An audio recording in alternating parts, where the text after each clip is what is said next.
हाँ गाइस, राधे राधे, जय माता दी। दोस्तों, मेरे यूट्यूब चैनल पे आप सबका बहुत बहुत स्वागत है दोस्तों। और मैं अनीता देवी बोल रही हूँ दोस्तों। आज मैं एक देवी जी का भजन गीत, जिसको पचरा कहते हैं, लेकर आई हूँ।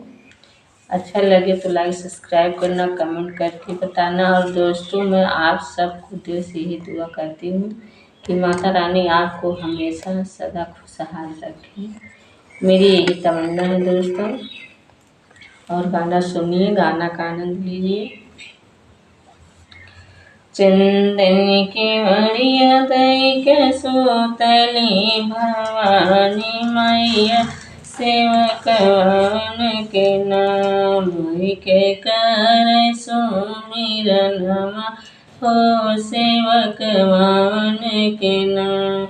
चंदन के मड़िया दई के सोतली भवानी मैया, सेवकवन के नाम के कर सुमिरनमा हो, सेवकवन के नाम।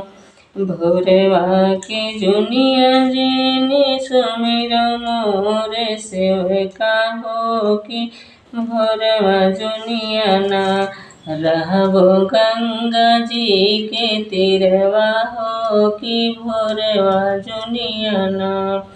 भोरवा के जुनिया जिनी सुमिरो मोरे सेवका हो, कि भोरवा जुनिया ना रहबो गंगा जी के तीरवा हो, कि भोरवा जुनिया ना।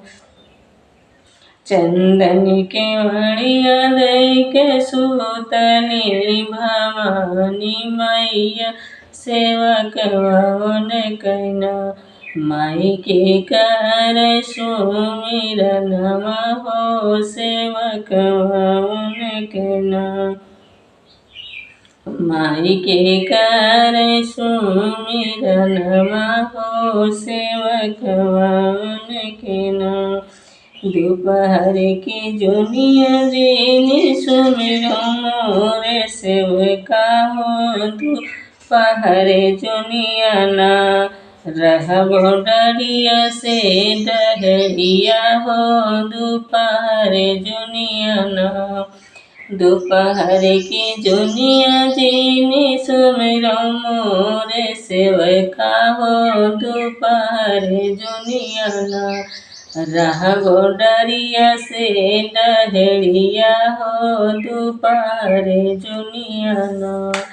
चंदन की मड़िया दई के सुतली भवानी मैया, सेवकवन के नाम माई के कर सुमिरनमा हो, सेवकवन के नाम। सझवा की जुनिया जिनी सुमिरा मोरे सेवका हो, कि सझवा जुनिया ना रहब पूजवा से पठवा हो, कि सझवा जुनिया ना। सझवा की जुनिया जिनी सुमिरो मोरे सेवका हो, कि सझवा जुनिया ना रहबो पूजवा से पठवा हो, कि सझवा जुनिया ना। चंदन के मड़िया दई के सुतली भवानी मैया, सेवकवन के नाम माई के कर सुमिरनमा हो, सेवकवन के नाम।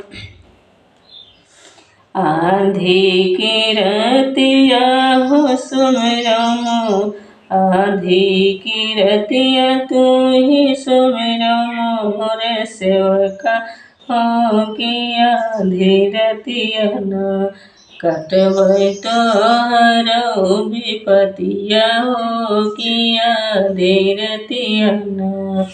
आंधी की रतिया तू ही सुमिरो मोरे सेवका हो, कि आंधी रतिया ना कटबो गार है अवसनवा हो, कि आंधी रतिया ना। चंदन के बढ़िया दई के सोतली भवानी मैया सेवक वन के न माई के करे सुमिरन हो सेवक वन के न। जय माता।